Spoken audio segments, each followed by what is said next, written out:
Hey, Charlie. Thanks for coming. I wanted to ask a question about racism. I know you've argued that systemic racism in the U.S. doesn't exist. I wanted to point out some answers I think that's obviously wrong and see what you think about it. So just starting with the issue of crime, we know for a fact, because it's been studied pretty extensively, black people and people who aren't black or white people use drugs, commit nonviolent drug offenses at pretty much the same rates.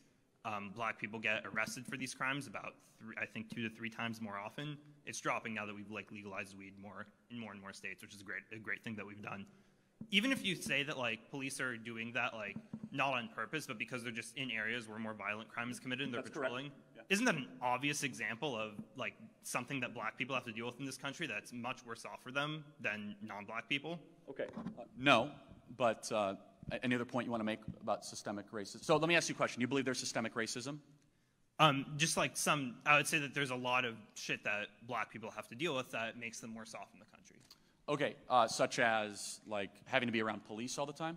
Yeah, because if you're around police, not because police, but because we have this, I think, shitty law that you're going to get arrested for committing a nonviolent drug crime. So as an extension of that, you're around police more often. You're more likely to be arrested for that crime. So look, here's the thing. So in 2018, blacks made up 53% of all the homicide offenders in America.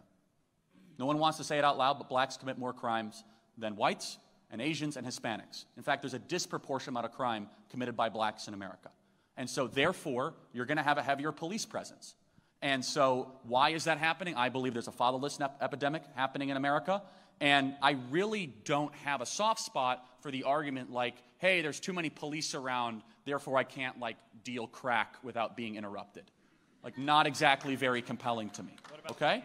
Now, secondly, let me say this, though, is that there are issues, if you want to just talk strictly racial, that are disproportionately affecting white America, such as opioids and fentanyl. Not to say that blacks are not affected by this, but it is a disproportionate rural issue. Now, why would that be? Well, white individuals, because of the industrial kind of growth in America, were more likely to get involved in muscular trades in Ohio and Pennsylvania, especially in steel mill towns and such. Therefore, they'd be more likely to get injured at work. So you get likely to get injured at work because of the Sackler family, which you and I could probably agree are a bunch of criminals who should be put in prison for a long period of time. They started to overprescribe Oxycontin, into the communities, and therefore getting these people addicted to the high of an opioid and then searching for other places to go there. So we could play these kind of racial games all the time. Is it fair for someone in Southeast Ohio who's white, who was a son of a steel mill worker, and all these things, that they might have been more exposed to this sort of thing? I think the hyper-racialization of all that is less important than the real, more fundamental question, which is, why does race matter in any of this? And I say it doesn't. I don't like looking at people through a racial lens. If you want to do that, which I said, the statistics are not good at all. In fact, it shows that there's an under-policing problem in black neighborhoods across America. In fact, 50% of homicides go unsolved in Chicago, 50%, because of lack of detectives and lack of police in a lot of these areas. And kind of for your daily thought crime, police prevent crime, and they did prevent crime in New York City. New York City was one of the most dangerous, murderous cities in the 1980s and early 1990s, and someone who I think gets unnecessarily mocked and smeared, Rudy Giuliani, became mayor and cleaned up that entire city. And to his credit, liberal Democrat who ran for president, Mike Bloomberg, continued those policies. And so, look, any thoughts on that really quick, because I want to get some other questions. But yeah, I think I wasn't disagreeing at all that police do a lot of great work. The only problem with that is that it is a true fact that a factual extension of the fact that police are in certain areas more often means that if society has shitty laws, those shitty laws are going to be enforced more often. I think most people but I don't think the law against sorry to interrupt, but I don't think a law against dealing crack is a bad law. Okay, but what about weed?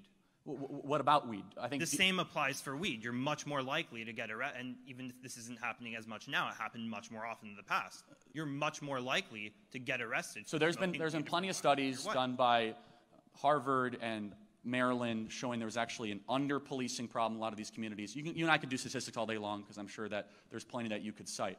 But first of all, I'm not a fan of legalizing marijuana. I think it's a really bad idea. But I can probably agree with you that there is a problem with locking people in prison for an extended period of time for using marijuana.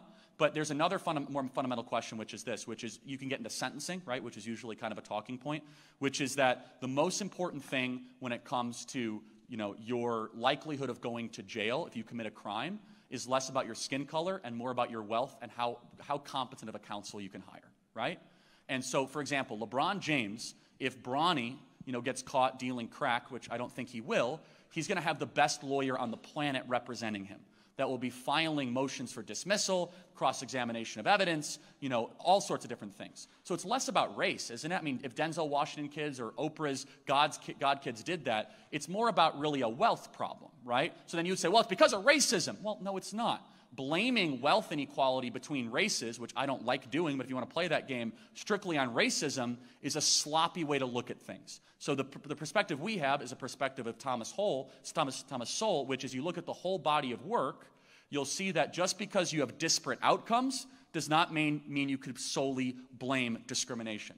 And I'll prove it to you with one data point, and then we'll move on, which is this, which is that you can have different data points that have outcomes, and there's other factors that play in. So, for example, San Francisco and New York are far wealthier than Missoula, Montana, and Birmingham, Alabama. Why? Someone would say, racism. Well, no, it's not. Mountain towns and inland cities are just less likely to be around commerce and trade. And port cities, by definition, are always wealthier.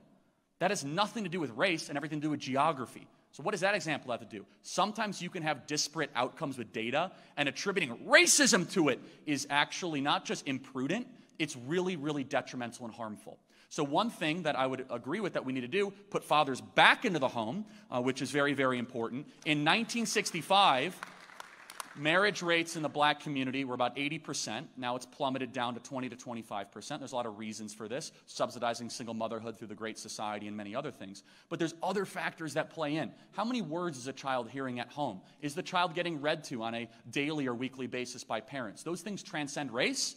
And in fact, the hyperfixation on kind of systemic racism, I think, kind of creates a smokescreen that disallows us from actually finding meaningful solution to these problems. So thank you. We got to get to the next question. Appreciate it. Thank you.